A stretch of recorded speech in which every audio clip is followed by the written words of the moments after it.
bu Guinée Bissau ñoom nag li nga xamante ne moom la ñu daal di teg si table bi li waral ñu daal di def li nga xamante ne moom moo di seen coup d'état nee na dañ doon daal di bañ que quelqu'un boo xamante ne c'est un baron de la drogue mu daal di jël li nga xamante ni mooy dëkk ba daal di koy diriger boppam loolu leen doon bañ moo tax ñoom ñu daal di def li nga xamante ne moom moo di sa coup d'état mais lu ci mënti am daal CEDEAO li muy exiger mooy un rétablissement immédiat de l'ordre constitutionnel foofee nga xamante ne moom moo di ca Guinée moom ndax yaakaar nga ne loolu dina nekk loo xamante ni chose facile lay doon. oui ci fi mbir yi toll moom yaakaar naa ne Embalo amul lu muy bañ ci situation bi parce que moom xam na ne gagné nañ ko ci ay élection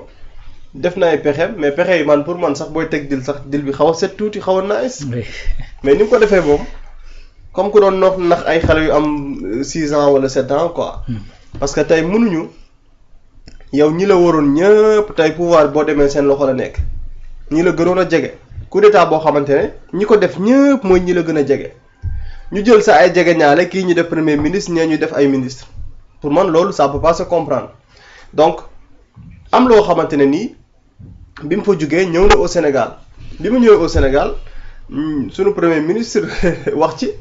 daal di wax li ñëpp xalaat te loolu mooy dëgg mooy ne mbir mi lii combine la et loolu je pense que loolu mooy def la particularité de Ousmane Sonko mooy gars yi fu ñuy nekk naan waaw lii mooy dëgg mais buñ ko wax ci kaw wala buñ ko assumer te pour man foofu lépp acte bi mu posé mooy ni mu ko tàmmee di def ci jamono ji muy lépp loo xamante ne bu ci noppee ñu dugalaale ko ci dafay wane ne moom loolu du position am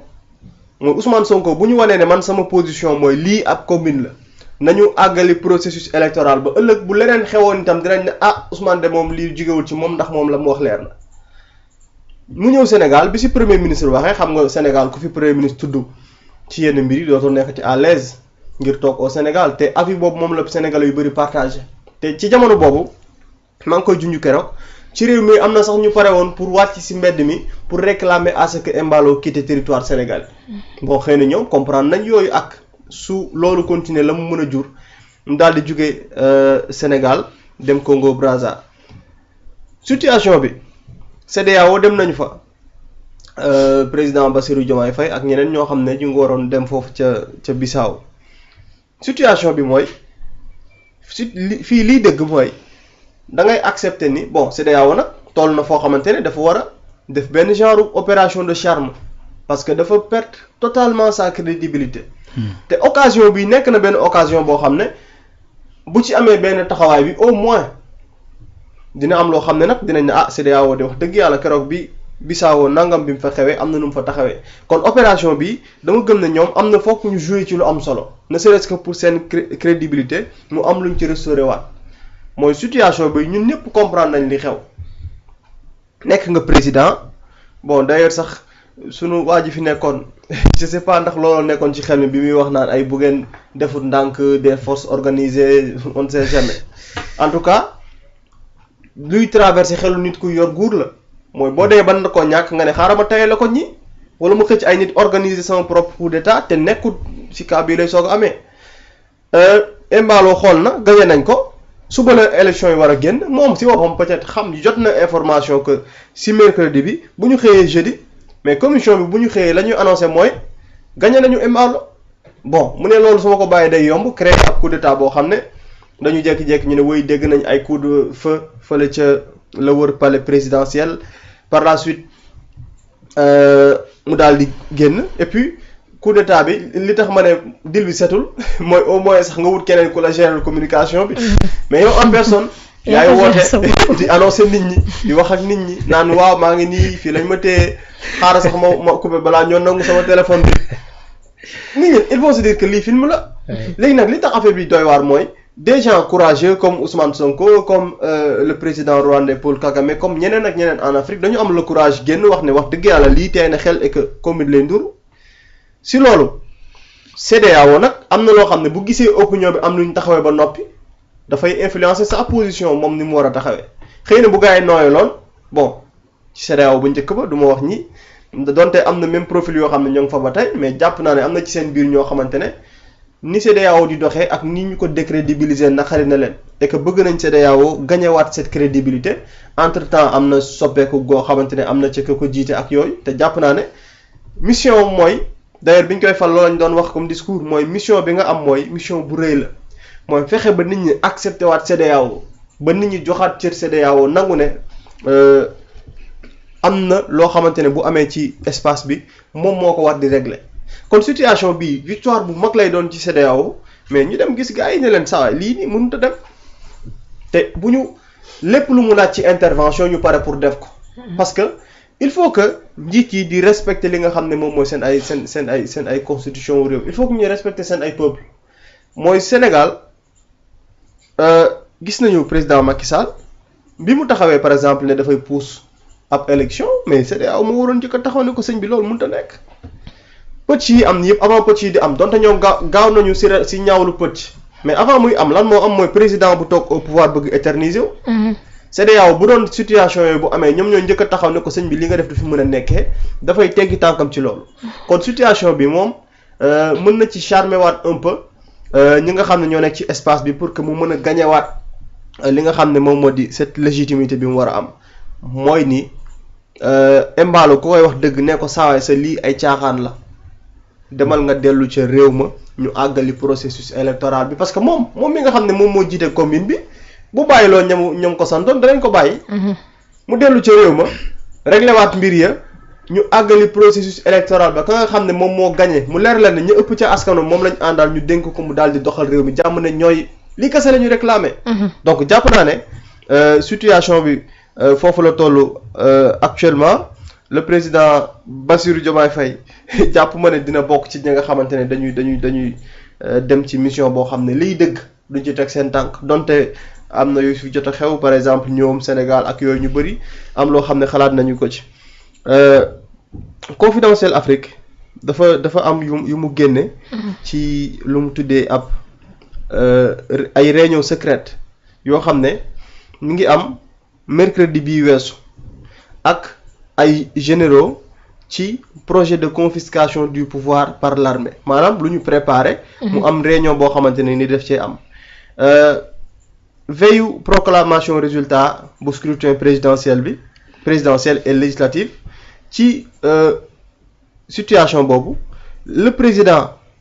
Embalo dafa mettre la pression ci ñi nga xam ne ñoom ñoo di putschistes yu Bissau yi ngir ñu bañ a bàyyi la commission électorale nationale ñu publier résultat bi moom moo teg pression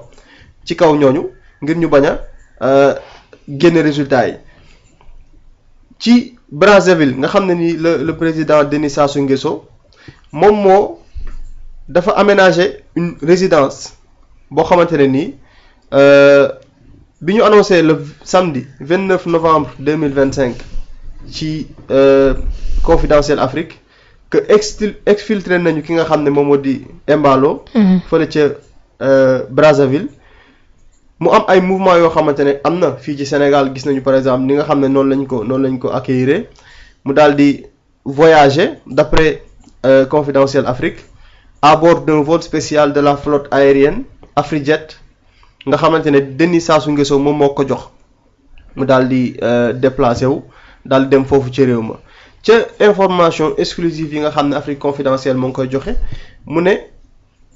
ab vol privé bu suspect moom moo atterrir à l'aéroport de Bissau en provenance de Venezuela avec 2 mallettes bourrées d'argent mu ne 48 heures avant la réunion secrète restreinte révélée en primeur par Confidentiel Afrique dans son édition électronique mu ne réunion boobu Embalo moom moo ko convoqué avec une poignée de généraux au palais et à l'état-major dont l'actuel homme fort de Bissau muy Horta mu ne ces mallettes étaient déjà bien rangées Embalo dafa mobiliser la grosse artillerie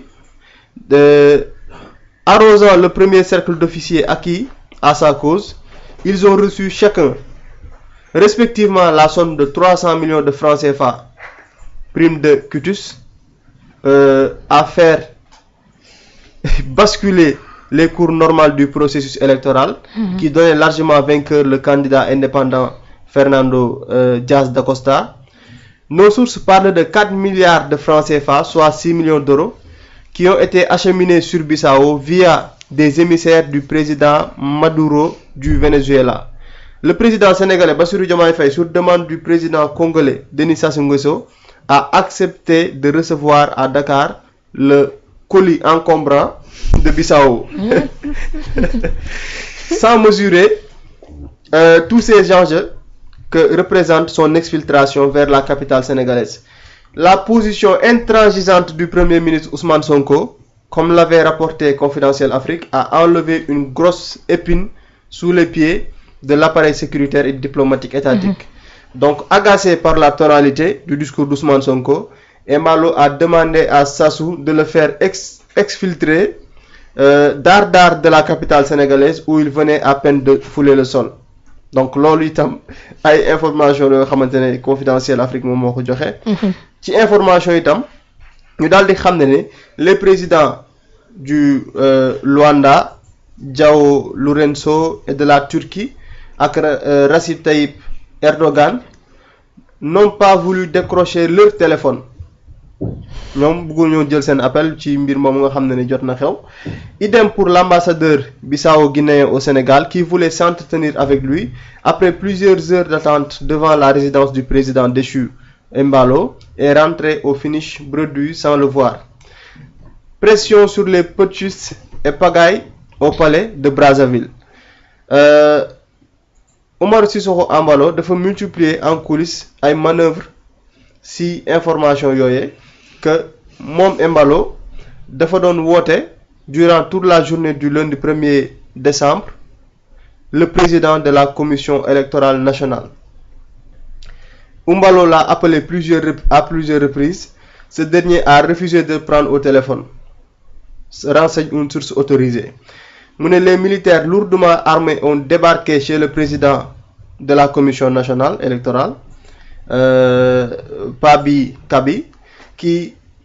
lui intima l'ordre d'annuler les élections, que ce dernier même aurait contacté l'activiste Gervasio Silviano Lopez vers minuit ce lundi. Mom itam dafa contre ki nga xam ne moo jiite commission nationale bi, il est contre l'annulation des élections car il a tous les PV électoraux créditant de la victoire large au premier tour du candidat indépendant Fernando Diaz da Costa. Selon des sources proches, il craint pour sa vie et celle de sa famille. Donc